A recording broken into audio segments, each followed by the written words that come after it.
Jemaat kami undang bangkit berdiri. Bersama semesta alam, marilah kita berdiri untuk menyambut kedatangan Sang Terang ke dunia ini sambil bernyanyi dari Kidung Jemaat 119 bait 1 dan 2, Hai dunia gembiralah.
Ibadah malam Natal pada hari ini terjadi karena pertolongan kita adalah dalam nama Tuhan yang menjadikan langit dan bumi.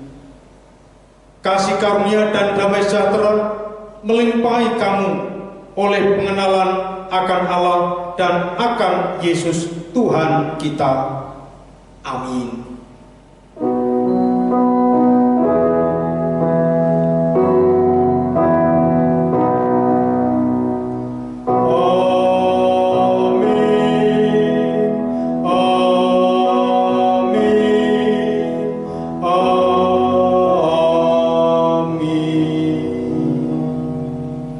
Jemaat dipersilakan duduk kembali.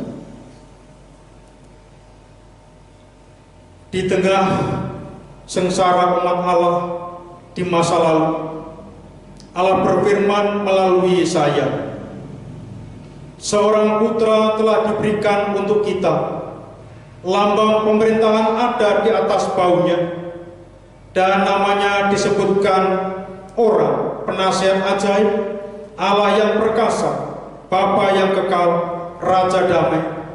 Besar kekuasaannya dan damai sejahtera tidak akan berkesudahan di atas tahta Daud dan di dalam kerajaannya, karena ia mendasarkan dan mengokohkannya dengan keadilan dan kebenaran dari sekarang sampai selama-lamanya. Yesaya 9 ayat 5 sampai 9. Malam ini kita merayakan tergenapinya nubuat Yesaya itu. Sang putra itu telah lahir, Penasihat Agung, Allah yang perkasa, Bapa yang kekal, Raja damai. Dialah Yesus Kristus, Juru Selamat dunia. Kita sambut dengan memuji nama Tuhan dari Kidung Jemaat 99 bait 1 sampai 3, Kita Surga Bergema.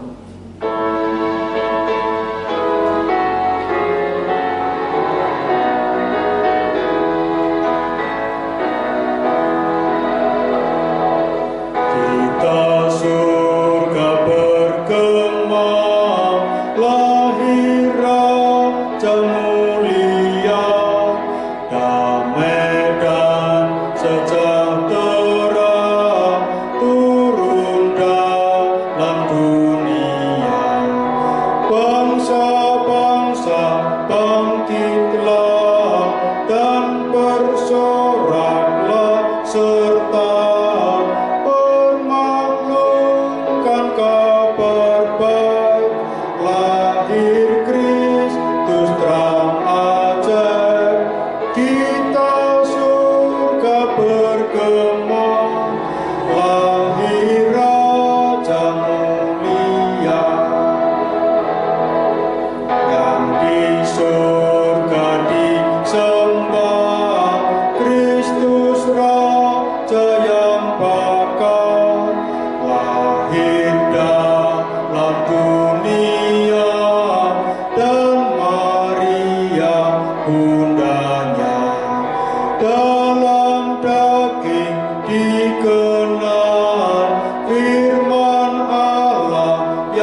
Dengan sayapnya memandang dirinya, bahkan mau diterimanya, lahir untuk memberi hidup baru abadi. Kita surga bergema, lahir Raja mulia.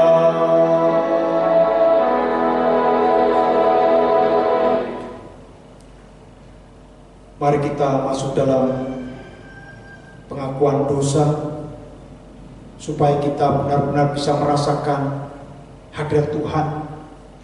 Kan Tuhan berkenan menyucikan kita. Kelahiran Tuhan Yesus Juru Selamat dunia di Bethlehem menjadi momentum bagi kita untuk melihat kerapuhan dan keringgihan kita sebagai gambar Allah yang jatuh dalam kuasa dosa. Kelahirannya menjadi tanda pengharapan kita bahwa kita akan diselamatkan dari kuasa dosa. Semuanya itu adalah kasih karunia Allah. Titus 2 ayat 11 dan 12 menyatakan, karena kasih karunia Allah yang menyelamatkan semua manusia sudah nyata.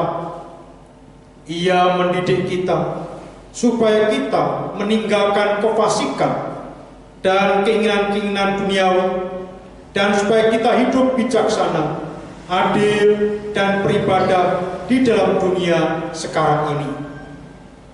Sekarang ini, marilah kita bersama bersatu hati di dalam doa pengakuan dosa untuk melihat keberadaan kita di hadapan Sang Anak Allah, Yesus Kristus, Juru Selamat dunia. Saya hantarkan. Tuhan, kami telah menerima Yesus sebagai Tuhan dan Juru Selamat kami.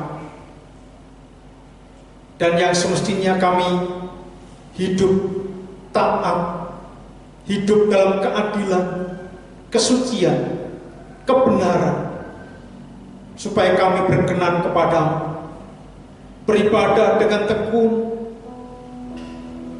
dan kami pun mengasihi sesama seperti mengasihi diri sendiri.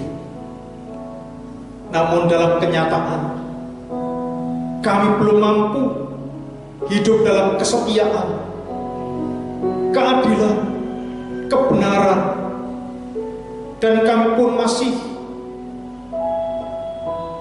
meninggalkan ibadah-ibadah kami. Kami pun tidak mampu mengasihi sesama kami seperti diri sendiri. Untuk itu ya Bapa, di hadapan Tuhan Yesus Kristus, kami mengakui dosa dan salah kami. Kasihanilah kami ya Yesus, ampunilah kami. Dalam nama Tuhan Yesus kami berdoa. Amin.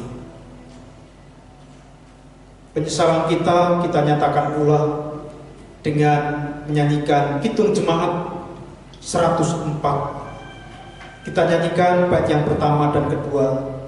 Hai dengar tembang malaikat.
yang sedang bangkit berdiri, kita terima berita anugerah dari Tuhan.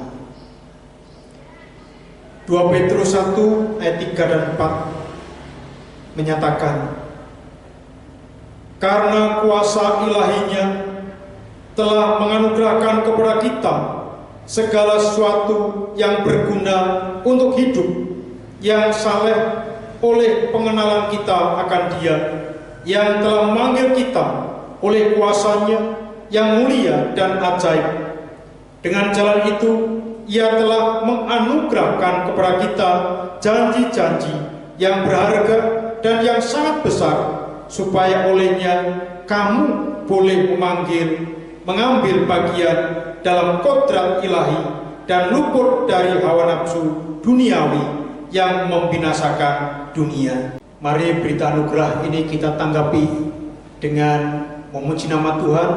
Kidung Jemaat nomor 100, muliakanlah.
Dipersilakan duduk kembali. Kita mengaturkan persembahan atas kasih dan kemurahan Tuhan nyata pada kita.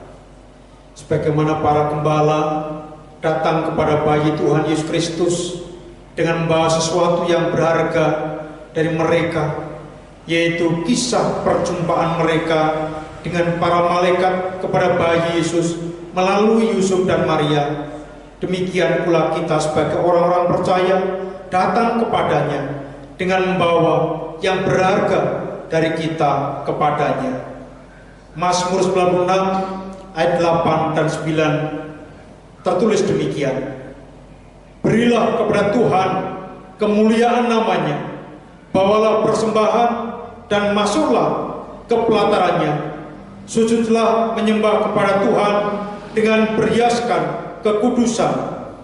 Gemetarlah di hadapannya segenap bumi. Kita iringi mengaturkan persembahan dengan menyanyikan Kidung Jemaat nomor 109 bait 1 dan 4. Hai mari berhimpun.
Mari kita bawa kepada Tuhan dalam doa, persembahan, dan kita menyiapkan hati untuk menerima pewartaan firman Tuhan. Saya hantarkan. Kasih-Mu nyata atas hidup kami. Kami orang berdosa, namun Engkau berkenan hadir, menyapa, bahkan mengangkat kami dari lumpur dosa, dan kami beroleh penyucian dan hidup baru di dalam Tuhan Yesus Kristus. Engkau nyatakan kasih-Mu itu, yang pada malam hari ini bersama orang umat beriman kami boleh mengingat akan kehadirannya, kelahirannya di muka bumi ini. Maka Tuhan, sebagai ungkapan syukur atas kasih-Mu, kami mengaturkan persembahan. Namun kami sadar persembahan kami tidak sebanding dengan berkat-Mu yang begitu luar biasa. Namun kami yakin Tuhan, Engkau menerima, menyucikan dan memberkati, sehingga persembahan ini berguna bagi sarana untuk mendukung pekerjaan Tuhan di muka bumi ini. Mampukan kami mempersembahkan hidup kami untuk kemuliaan Tuhan. Selanjutnya Tuhan, kami hendak menerima sapaan-Mu. Untuk itu berfirman-Lah, dan Roh Tuhan menuntun kami, sehingga kami dimampukan untuk mengerti dan melakukan sabda-Mu dalam hidup sehari-hari. Dalam nama Tuhan Yesus kami berdoa dan mengucap syukur. Amin. Bapak, Ibu, saudara-saudara yang dikasihi oleh Tuhan Yesus Kristus, pewartaan firman Tuhan saat ini saya tekankan pada bacaan Injil, yaitu Injil Lukas pasal 2 ayat 1 sampai dengan 14. Sedangkan bacaan yang lainnya seperti dalam bacaan pertama Yesaya 9 ayat 2 sampai 7, Mazmur tanggapan Mazmur 96 ayat 1 sampai 13, dan bacaan kedua Titus 2 ayat 11 sampai 14. Dipersilahkan Bapak Ibu bisa membaca sendiri. Lukas 2 ayat 1 sampai 14. Kelahiran Yesus. Pada waktu itu Kaisar Agustus mengeluarkan suatu perintah menyuruh mendaftarkan semua orang di seluruh dunia. Inilah pendaftaran yang pertama kali diadakan sewaktu Kirenius menjadi wali negeri di Syria. Maka pergilah semua orang mendaftarkan diri masing-masing di kotanya sendiri. Demikian juga Yusuf pergi dari kota Nazaret di Galilea ke Yudea, ke kota Daud yang bernama Bethlehem, karena ia berasal dari keluarga dan keturunan Daud, supaya didaftarkan bersama-sama dengan Maria, tunangannya yang sedang mengandung. Ketika mereka di situ, tibalah waktunya bagi Maria untuk bersalin. Dan ia melahirkan seorang anak laki-laki, anaknya yang sulung, lalu dibungkusnya dengan lampin dan dibaringkannya di dalam palungan, karena tidak ada tempat bagi mereka di rumah penginapan. Di daerah itu ada gembala-gembala yang tinggal di padang menjaga kawanan ternak mereka pada waktu malam. Tiba-tiba berdirilah seorang malaikat Tuhan di dekat mereka, dan kemuliaan Tuhan bersinar meliputi mereka, dan mereka sangat ketakutan. Lalu kata malaikat itu kepada mereka, "Jangan takut, sebab sesungguhnya aku memberitakan kepadamu kesukaan besar untuk seluruh bangsa. Hari ini telah lahir bagimu Juru Selamat, yaitu Kristus Tuhan di kota Daud. Dan inilah tandanya bagimu, kamu akan menjumpai seorang bayi dibungkus dengan lampin dan terbaring di dalam palungan.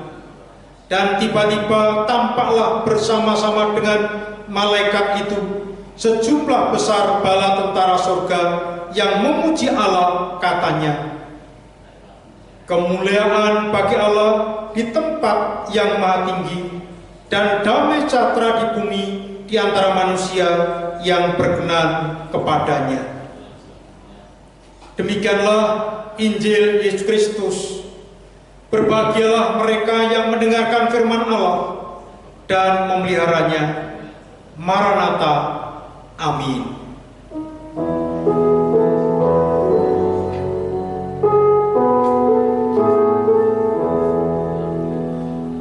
Maranatha, amin. Maranatha, amin. Maranatha, amin. Maranatha, amin. Salam, Bapak Ibu saudara-saudara terkasih. Saat ini kita masuk dalam malam Natal, dan sebagai tema khotbah dalam malam Natal ini yaitu Raja Damai telah lahir. Bapak Ibu saudara-saudaraku yang terkasih dalam Tuhan Kristus, di dalam Lukas 2 ayat 1 kita melihat konteks politik saat Tuhan Yesus lahir, yaitu saat Kaisar Gaius Julius Caesar Agustus berkuasa.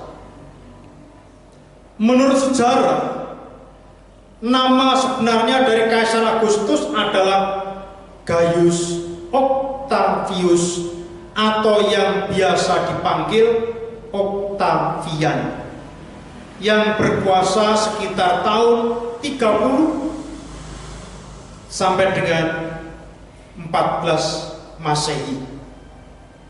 Tahun 30 sebelum Masehi sampai 14 Masehi. Sebelumnya nama Agustus adalah gelar yang diberikan Senat Romawi kepada Octavian yang berarti raja. Gelar tersebut merupakan penghormatan pada Octavian karena kiprahnya dalam menciptakan perdamaian pada masa itu yang disebut Pax Romana atau perdamaian Roma, yaitu sebuah periode kehidupan masyarakat Romawi yang makmur, sejahtera, aman, dan tentram. Pada masa itu, seni, budaya, arsitektur, sastra, dan ilmu pengetahuan sangat berkembang pesat. Roma sedang berada di masa keemasannya. Dalam menjaga perdamaian, Octavian berhasil mengatasi potensi-potensi perang, baik yang terjadi di dalam kekaisaran maupun dengan kerajaan-kerajaan tetangga. Menurut sejarah, kehidupan tentram masyarakat Roma yang dimulai oleh Kaisar Octavian ini berlangsung selama 200 tahun.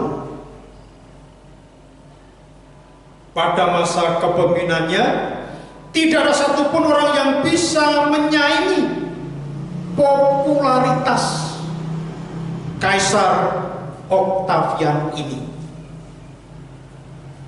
Tetapi, apakah benar demikian? Nampaknya tidak bagi Lukas, sahabat Paulus yang menulis Injil Lukas yang dikirim kepada Theophilus, seorang Italia yang bertobat dan percaya kepada Tuhan Yesus Kristus. Bagi Lukas, ada orang hebat yang bisa menyaingi Kaisar Octavian,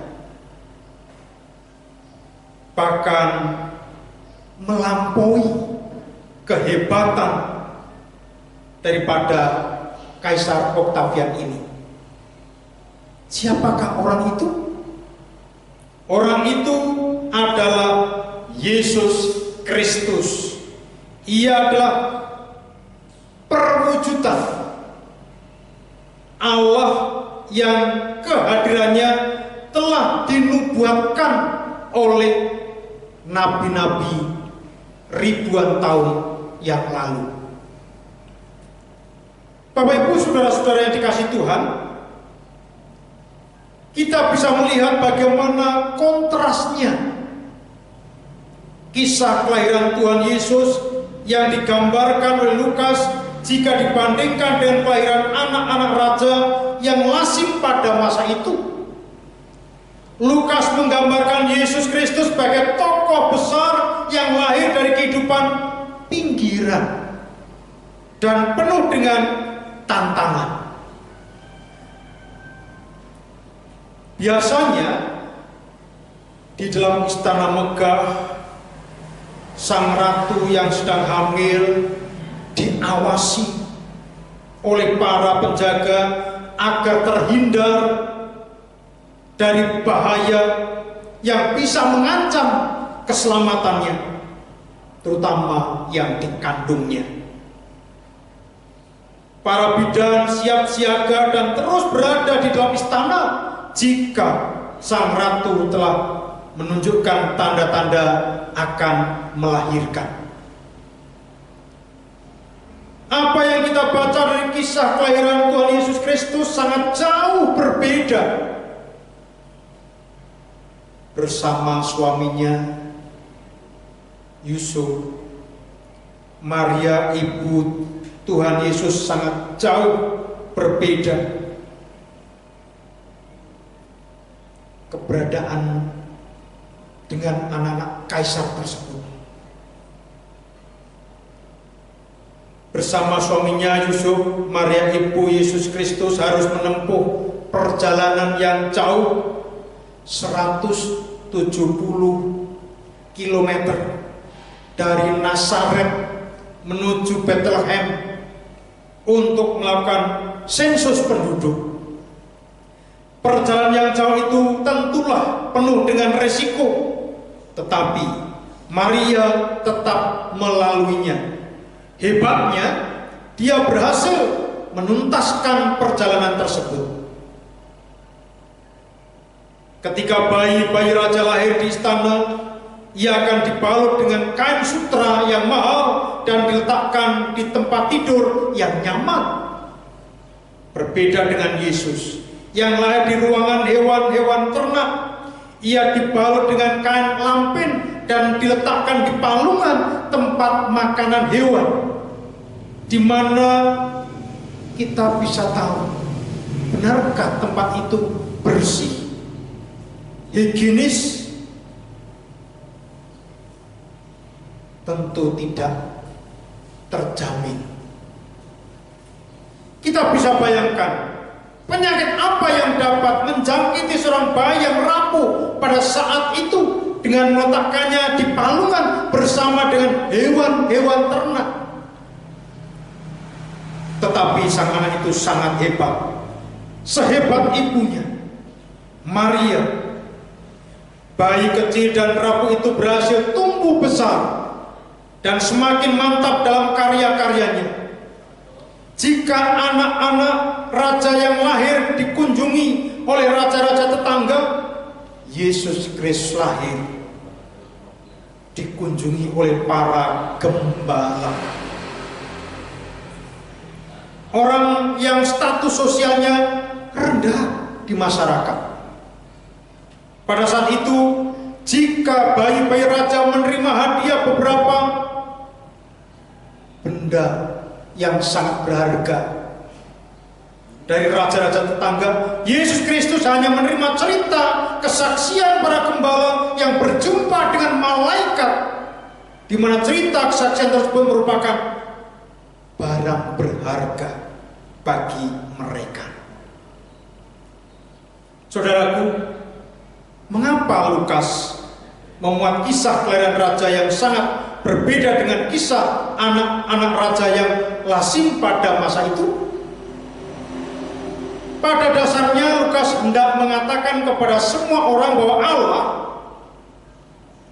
entitas maha tinggi atau kedudukannya yang memang maha tinggi, penuh dengan kekuasaan, ternyata bersedia merendahkan dirinya dengan lahir di dunia dalam sang bayi yang bernama Yesus Kristus. Untuk apa? Untuk menyelamatkan semua orang dan dunia ini tanpa terkecuali. Sederhananya, Allah melakukan penyelamatan dunia dari bawah atau dari kehidupan pinggiran, ibarat kita dalam kehidupan kita sehari-hari. Sangat mudah bagi kita merengkuh yang baik-baik jika kita bisa merengkuh yang buruk-buruk. Itulah yang dilakukan oleh Allah dalam Yesus Kristus.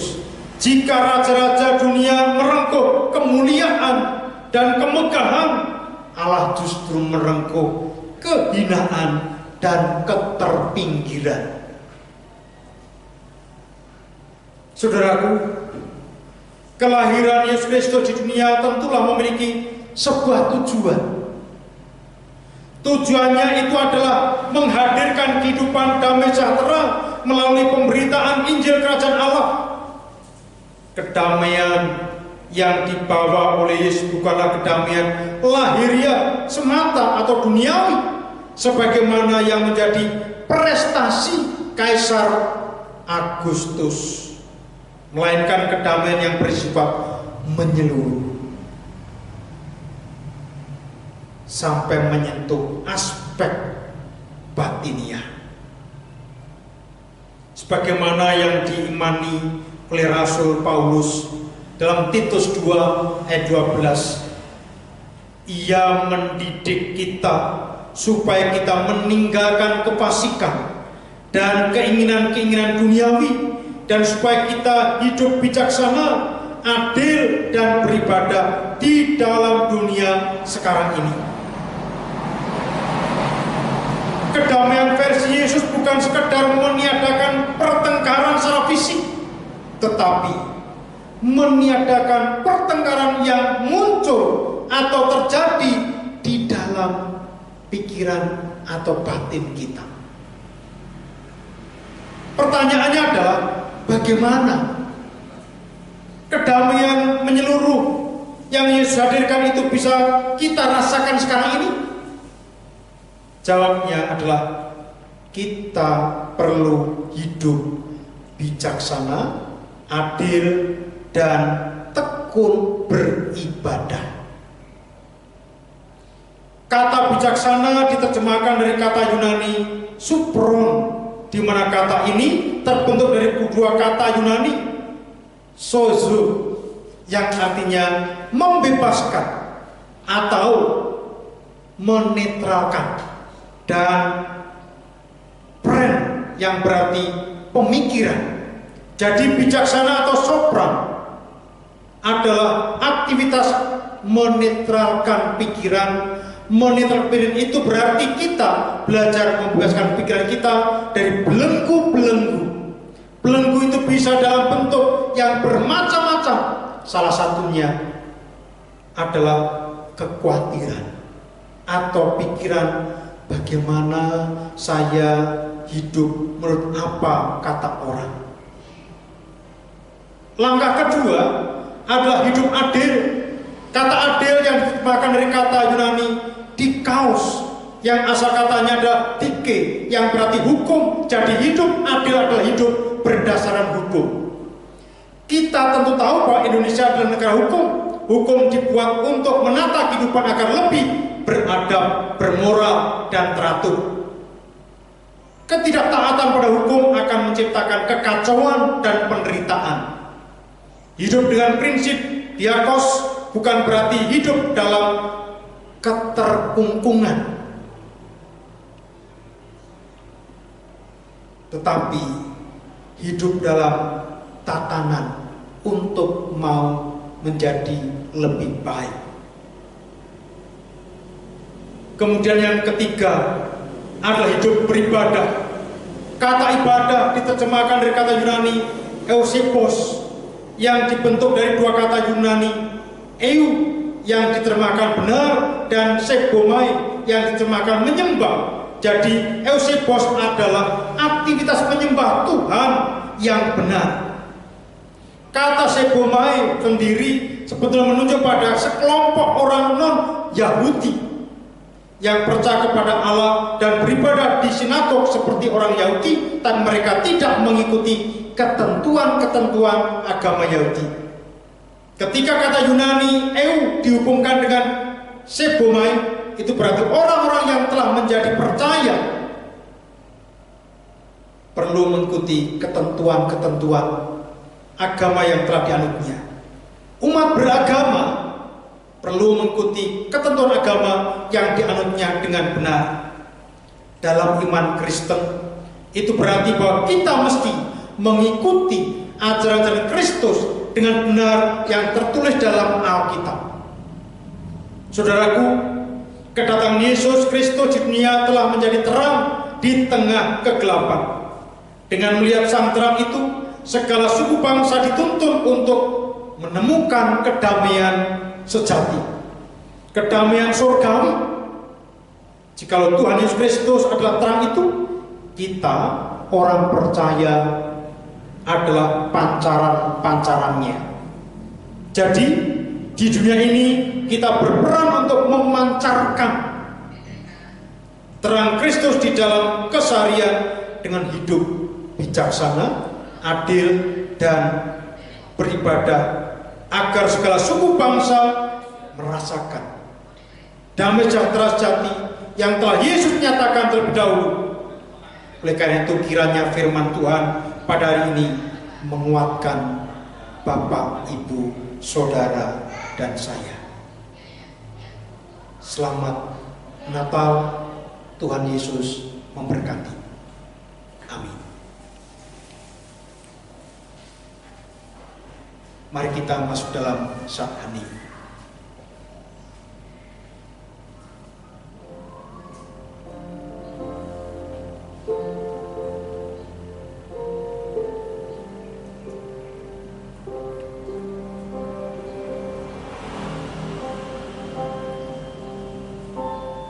Saat hening cukup.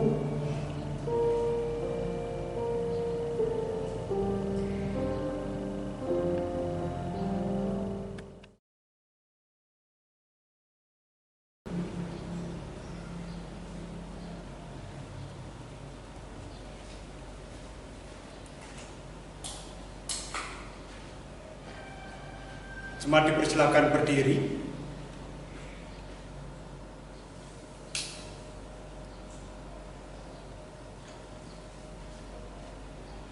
Bangsa yang berjalan dalam kegelapan telah melihat terang yang besar. Mereka yang diam di negeri kekelaman, atasnya telah bersinar.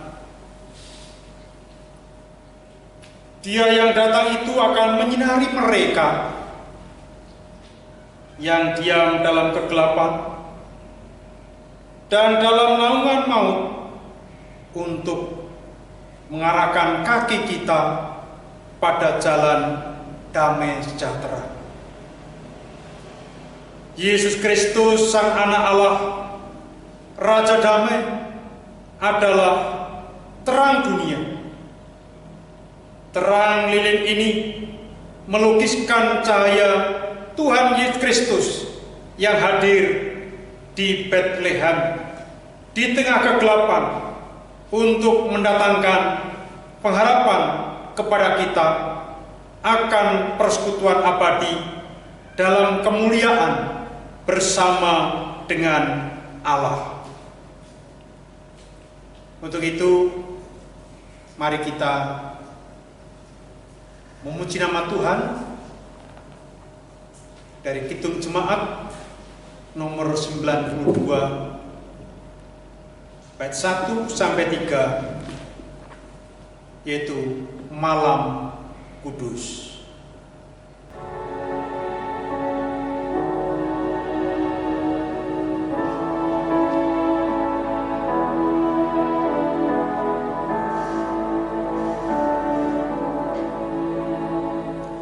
Oh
lahir Raja Saleh.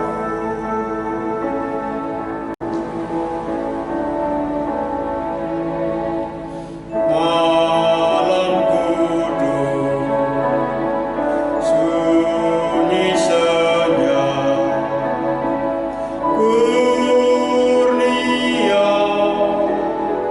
dan berkah tercermin bagi kami terus di wajah-Mu ya Anak Kudus. Cinta kasih kekal, cinta kasih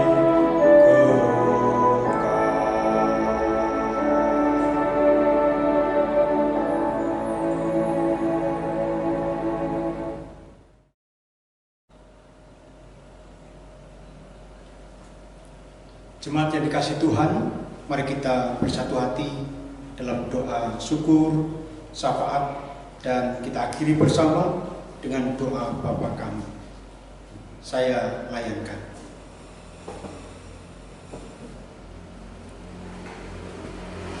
Bapa di surga, terima kasih kami boleh menikmati sabda-Mu dalam peribadatan malam Natal ini. Dalam pengajaran-Mu semakin menguatkan kami bahwa Yesus adalah Allah sendiri yang penuh kuasa dan otoritas, yang berkenan hadir di dunia ini untuk menghadirkan damai sejahtera yang tidak hanya sebatas lahiriah, tapi juga sampai ke relung hati yang terdalam. Demikian pula akan memiliki semangat untuk bisa menikmati damai sejati dalam kehidupan penuh kemuliaan surgawi kelak. Itulah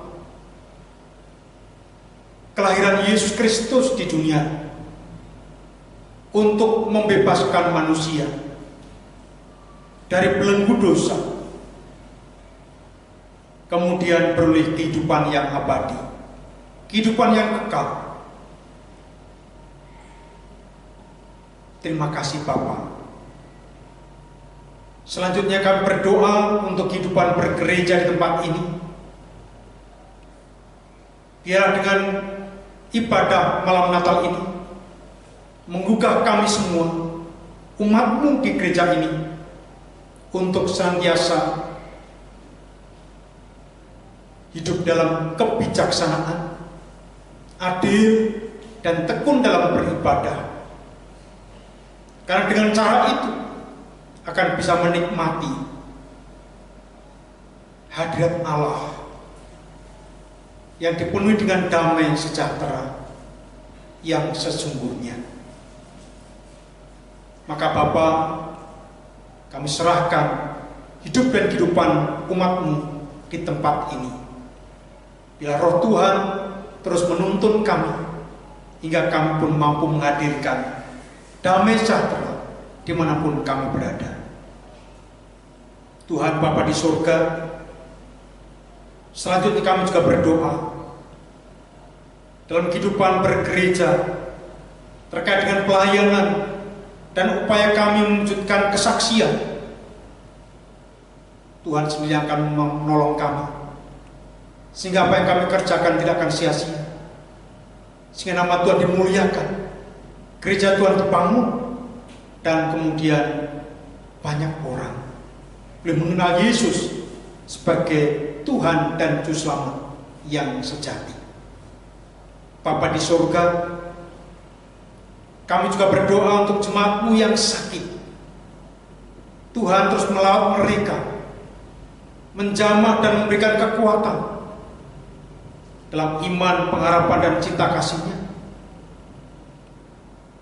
dan meyakini Tuhan tidak pernah meninggalkannya. Dengan kehadiran orang-orang yang mengasihinya, yang ada di dekatnya,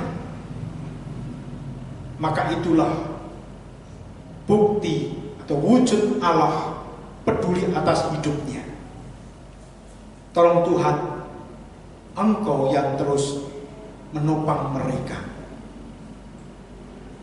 Kami berdoa untuk anak-anak kami yang masih belajar, yang sudah selesai studi, dan mencari pekerjaan, mengharapkan pasangan hidup. Tuhan, Engkau selalu mengingat anak-anak kami. Tolong berikan mereka pencerahan dalam kehidupannya. Apa yang diimpiannya, yang didasarkan pada kehendak-Mu, terjadilah Tuhan menurut kehendak-Mu, sehingga menjadi anak-anak yang berkenan kepada-Mu. Demikian pula bagi keluarga-keluarga Kristen milik Tuhan, mampukan mereka menjaga hidup rumah tangganya, sehingga mampu pula menjadi saksi bagi keluarga-keluarga yang lain. Tuhan juga mencukupkan kebutuhan hidup sehari-hari melalui pekerjaan dan usahanya, dan Kau berikan juga kelancaran sehingga rezeki boleh didapatkan dan hati pun meluap dengan ungkapan syukur. Bapa di surga, terus kami bawa kepadamu tentang keberadaan kami saat ini masih dalam pandemi COVID-19. Tolong Tuhan, nyatakan kuasa-Mu hingga dunia ini, terlebih Indonesia, segera terbebas dari paparan COVID-19, hingga kami boleh kembali melakukan aktivitas sebagaimana mestinya, belajar, bekerja, dan beribadah. Bapa di surga, demikian doa syukur dan syafaat kami, dan akan kami satukan dengan doa yang diajarkan Tuhan Yesus yang demikian. Bapa kami yang di surga, dikuduskanlah nama-Mu, datanglah kerajaan-Mu, jadilah kehendak-Mu di bumi seperti di surga. Berikanlah kami pada hari ini makanan kami yang secukupnya, dan ampunilah kami akan kesalahan kami, seperti kami juga mengampuni orang yang bersalah kepada kami. Dan janganlah membawa kami dalam pencobaan, tetapi lepaskanlah kami daripada yang jahat. Karena Engkau yang punya kerajaan dan kuasa dan kemuliaan sampai selama-lamanya. Amin. Jemaat kami undang bangkit berdiri. Kehadiran Tuhan Yesus Kristus di dunia yang diperingati dalam peristiwa Natal meneguhkan keyakinan iman kita pada Bapa, Anak, dan Roh Kudus. Oleh karena itu, bersama dengan umat Tuhan di segala abad dan tempat, mari kita mengikrarkan pengakuan iman percaya kita dan mengucapkan pengakuan iman rasuli yang demikian. Aku percaya kepada Allah Bapa yang Maha Kuasa, Khalik langit dan bumi, dan kepada Yesus Kristus, Anaknya yang tunggal Tuhan kita, yang dikandung daripada Roh Kudus, lahir dari anak darah Maria, yang menderita di bawah pemerintahan Pontius Pilatus, disalibkan, mati dan kuburkan, turun ke dalam kerajaan maut. Pada hari yang ketiga, bangkit pula dari antara orang mati, naik ke surga, duduk sebelah kanan Allah, Bapa yang Maha Kuasa, dan akan datang dari sana untuk menghakimi orang yang hidup dan yang mati. Aku percaya kepada Roh Kudus, gereja yang kudus dan am, persekutuan orang kudus, pengampunan dosa, kebangkitan daging, dan hidup yang kekal. Amin.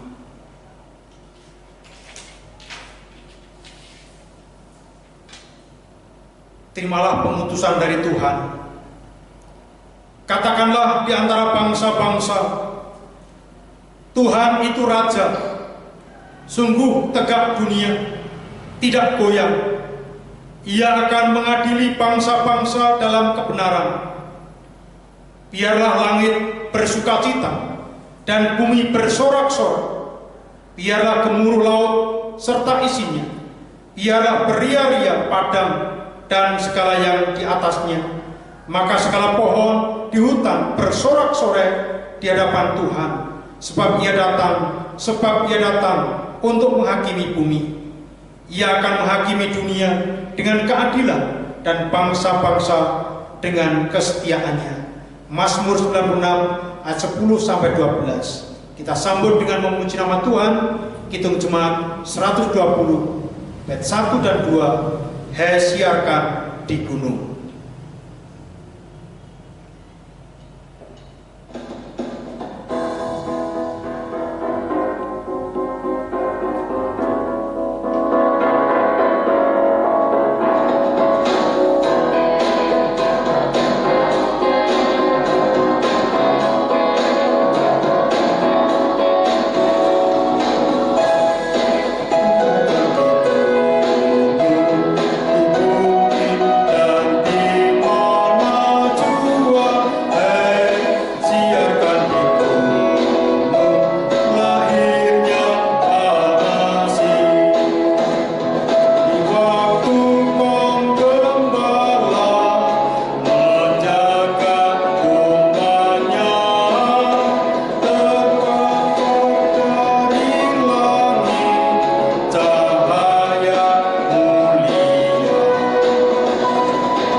Untuk dunia ini, jadilah saksi Tuhan Yesus Kristus yang lahir di Bethlehem ke penjuru dunia. Terimalah berkat dari Tuhan, Sang Bapa pencipta langit dan bumi, Sang Anak yang menjadi daging di dalam Tuhan Yesus Kristus. Roh Kudus Sang Penuntun akan menyertai perjalanan hidupmu untuk mewartakan damai sejahtera di dunia sampai penggenapan pengharapan kita yang penuh bahagia dan penyataan kemuliaan Allah yang maha besar. Amin. Kita tutup dengan menyanyikan Kidung Jemaat 120 bait ketiga. Hai siarkan di gunung.